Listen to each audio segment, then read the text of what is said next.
আপনাদেরকে ইউএইচ এর লাইফস্টাইলে স্বাগতম।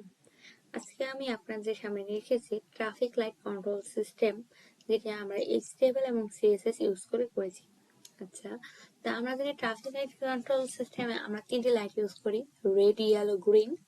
আমরা এখানে রেড হিসেবে আমরা এখানে ব্যাকগ্রাউন্ড কালার যদি রেড হয় তাহলে #00, ইয়েলো হলে #0 এবং গ্রিন হলে #0F0। তো আমরা একটা বডি নিয়েছি। আচ্ছা, বডি ভেতরে আমরা দিতেছি ট্রাফিক লাইট হিসেবে, এবং লাইটকে আমরা আইডি, লাইটগুলোকে আইডি হিসেবে ধরে নিচ্ছি একটা রেড, ইয়েলো, গ্রিন। আমরা এখানে একটা বাটন ইউজ করব যেখানে আমাদের লাইটগুলো চেঞ্জ হবে, রেড থেকে ইয়েলো, ইয়েলো থেকে গ্রিন, 1 2 3 আকারে চেঞ্জ হবে। সেই জন্য আমরা জাভা স্ক্রিপ্টে আমরা ইউজ করি বাটন ওয়ান ক্লিক, তারপর then change the lights of change light. এখানে যদি চেঞ্জ লাইটে ক্লিক করে তাহলে রেড, ইয়েলো, গ্রিন করে আসবে। তবে সেটা আমরা কিভাবে কাজ করব, সেই জন্য আমরা এখন জাভাস্ক্রিপ্টে চলে যাব। তবে আমরা ধরে নিলাম যে ভেরিয়েবল হিসেবে আমাদের কারেন্ট লাইট হলো 1 আছে, 1 মানে আমাদের রেড আছে। আচ্ছা, তাহলে সবগুলো অন। ফাংশন আমরা যে নিচে চেঞ্জ লাইট আছে, ভেরিয়েবল লাইটস এর মধ্যে আমরা কোয়েরি সিলেক্টর হিসেবে আমরা অল লাইট নিলাম, যেখানে আমাদের ধরতেছে যে লাইট হলো কারেন্ট থেকে আমরা 1 বিয়োগ করব। যে সেটা ধরছে স্টাইল ব্যাকগ্রাউন্ড, তাহলে টার্ন অফ দ্য লাইট মানে সবগুলো লাইট অফ থাকবে। আমরা যেখানে আমরা ক্লিক করবো তাহলে প্রথমটা আমাদের অফ হয়ে যাবে। এরপর দেন আমাদের কারেন্টের থেকে আমাদের যে কারেন্ট লাইট আছে তার সাথে আমরা আবার 1 যোগ করবো, তাহলে আমাদের যে পরেরটা আসতেছে 1 এর সাথে 1 যোগ করলে কত আসে 2, তারপর 2 নাম্বার লাইটটা অফ হয়ে যাবে, তারপর আবার 1 যোগ করলে কত আসে 3, তারপর আবার 3 নাম্বার লাইটটা অফ হয়ে যাবে।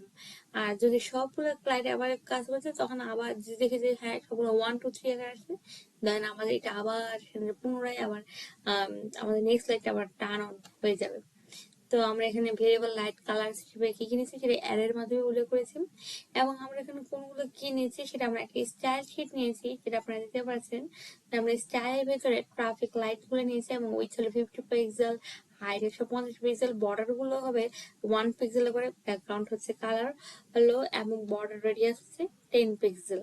অর্থাৎ আমরা ট্রাফিক লাইট যে আছে সেটা আমরা একটা বৃত্তের সাথে আমরা কল্পনা করছি, এবং মার্জিন আমাদের 10 পিক্সেল। ডিসপ্লে আমাদের ইনলাইন ব্লক করে আসবে। লাইট গুলো হবে আমাদের with 40 pixel, height 40 pixel, border হবে 1 পিক্সেল সলিড, ব্যাকগ্রাউন্ড হচ্ছে ব্ল্যাক, বর্ডার রেডিয়াস 50%। এবং আমরা আমাদের এখানে অলরেডি প্রথমে বলেছি যে কোনগুলো কালার সেটা ধরে নিয়েছি। এখন আমরা যদি এটাকে লাইভ সার্ভারের মাধ্যমে আমরা যদি ওপেন করে দেখি তাহলে আমরা দেখতে পাচ্ছি,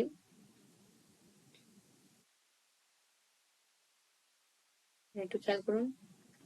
আচ্ছা, দেন আমাদের এরকম আসছে, দেখুন আমাদের হলো ব্যাকগ্রাউন্ড কালার কিন্তু ব্ল্যাক এসেছে, এবং আমাদের হলো রেড, ইয়েলো, গ্রিন পরপর এসেছে, এবং আমাদের এটি একটি চেঞ্জ লাইট বাটন। এটা আমি প্রথমে ক্লিক করি, দেখুন আমার 1 নম্বর বাটন টপ, দেন কি আছে হলুদ, আমরা তাহলে একটা সাথে এক যোগ করলে সেটা তো 2, এবার 2 নাম্বারটা অফ হয়ে গেছে, টার্ন অফ হয়ে গেছে। তারপরে সে 3 নাম্বারটা যখন এসেছে তখন আবার পুনরায় টার্ন অন হয়ে গেছে। আবার দেখুন চেঞ্জ করি, রেড, ইয়েলো, তারপর হলো গ্রিন। আবার যদি আমি আবার ক্লিক করি তাহলে সেটা অলরেডি আবার রেডে চলে যাবে। এভাবে করে একজন ব্যক্তি কিভাবে কাউন্টারে বসে কিভাবে সে ট্রাফিক লাইট গুলো জ্বালাতে পারে বা নিভাতে পারে সেই সম্পর্কে আমরা একটি কোড করেছি, যেটা আমাদেরকে এইচটিএমএল এবং সিএসএস ব্যবহার করে করেছে। আশা করি আপনাদেরকে এই traffic light control system HTML এবং সিএসএস ব্যবহার করে যেটা করা হয়েছে সেটা আপনাদেরকে ভালো লেগেছে। যদি ভালো লেগে থাকে তাহলে অবশ্যই থ্যাংক ইউ, এবং আমাদেরকে লাইক এন্ড সাবস্ক্রাইব করতে ভুলবেন না যেন।